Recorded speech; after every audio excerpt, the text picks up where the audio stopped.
ना गले वाला दाल है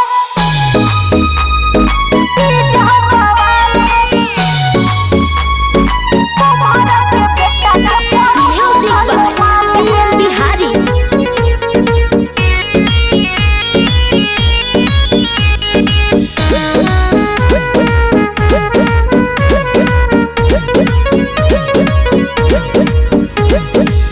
देखनी है जब से तोहे के नजरिया धइले बहमरा के रानी लभेरिया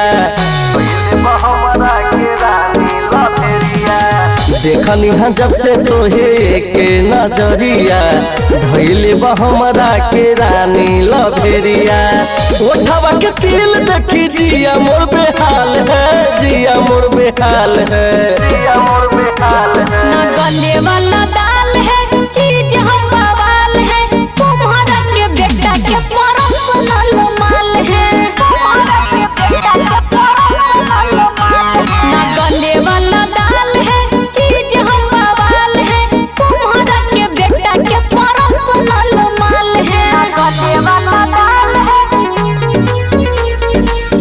हम बवाल है, तुम्हारा के बेटा के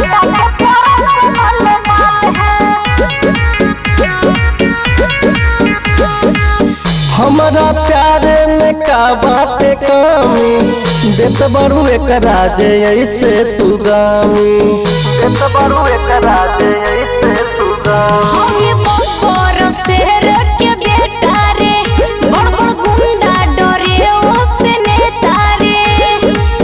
देखिए के लुक तोहर बुरा मेरा हाल है, बुरा मेरा हाल है, बुरा मेरा हाल है। ना गले वाला दाल है चीज हम बवाल है, तुम्हारा के बेटा के पर्सनल माल है, तुम्हारा के बेटा के पर्सनल माल है। ना गले वाला दाल है चीज हम बवाल है, तुम्हारा के बेटा के पर्सनल माल है। ना गले वाला दाल है चीज हम बवाल है, तुम्हारा के बेटा के पर्सनल माल है।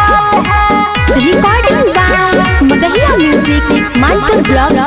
दिलवा के बीपी बॉबी काहे तू बढ़ावेलू, हमारा प्रपोजल के काहे ठुकरावेलू, हमारा प्रपोजल के काहे ठुकरावेलू। बाबा जनुआ मोर पीएम बिहारी रे, बड़ बड़ गुंडा पर पोरेला भारी रे। तोहर पीछे बीतल हमर कितना ही साल है, कितना ही साल है।